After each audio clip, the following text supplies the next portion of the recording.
আমাৰ আগৰ পৰাই এটা স্পষ্ট আত্মবিশ্বাস আছিলে যে বিপিএফ দলে য'ত য'ত কেণ্ডিডেট আমি প্ৰক্ষেপ কৰিছোঁ, আমাৰ অকল বিপিএফ নহয়, ND হিচাপে কেণ্ডিডেট আমি থিয় কৰাইছিলোঁ। যিহেতু আৰম্ভণিৰ পৰাই আমাৰ এটা আত্মবিশ্বাস স্পষ্টভাৱে 100% ভাৱে আছিলে যে য'ত য'ত আমাৰ কেণ্ডিডেটবিলাক আমি থিয় কৰাইছোঁ, এই গোটেইবিলাকৰ পৰাই আমাৰ কেণ্ডিডেটবিলাকে চবেই জিকি আহিব।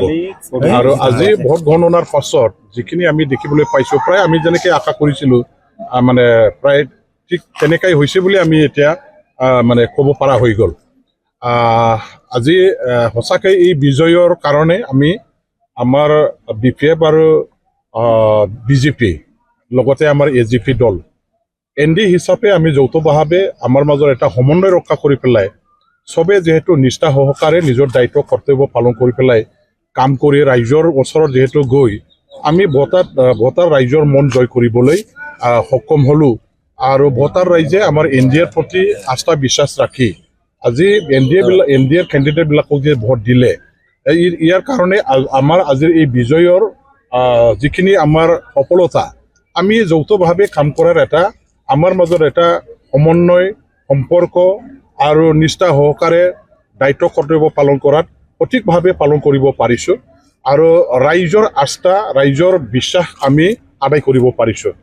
BTC অঞ্চলবাসী ৰাইজে এতিয়া বিপিএফ আৰু বিপিএফৰ মুৰব্বী হাগ্ৰামা মহিলাৰী ডাঙৰীয়া দেৱৰ ওপৰত মানে 100% চবেই আস্থা বিশ্বাস ৰাখিছে।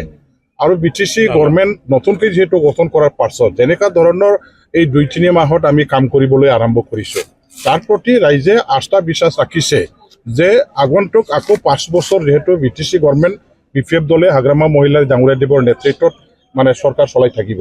এই অঞ্চলত অজস্ৰ উন্নয়নৰ কাম কাজ হ'ব।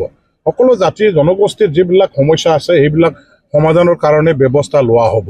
সমাজৰ সকলো শ্ৰেণীৰ ৰাইজৰ হৈ আজি আমাৰ যিসকল নিবনুৱা যুৱক যুৱতীসকল আছে, যিসকলে চাকৰি বাকৰি নাই, বেপাৰ বাণিজ্য কৰিব নোৱাৰা, এই শ্ৰেণীৰ আমাৰ যুৱক যুৱতীসকলক নিবনুৱা সমস্যা সমাধানৰ ক্ষেত্ৰত যেনেকুৱা ধৰণৰ আমি আজি মানে কি কয় 5টা গেৰেণ্টিৰ ভিতৰত এটা গেৰেণ্টি হিচাপে 2 লাখকৈ আমি টকা দিলোঁ।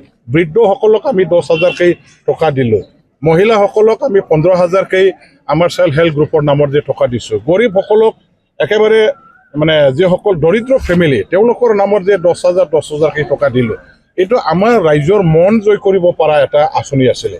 অসম চৰকাৰৰ ফালৰ পৰা চাওক, আমাৰ অসমৰ মুখ্যমন্ত্ৰী ডাঙৰীয়া দেৱৰ নেতৃত্বত আজি মহিলাসকলক সেল্ফ হেল্প গ্ৰুপৰ নামত যিখিনি পইচা দিয়া, আকৌ মহিলা উদ্যমিতা আঁচনিৰ নামত যিখিনি 25,000কৈ পইচা মানে টকা দিয়াৰ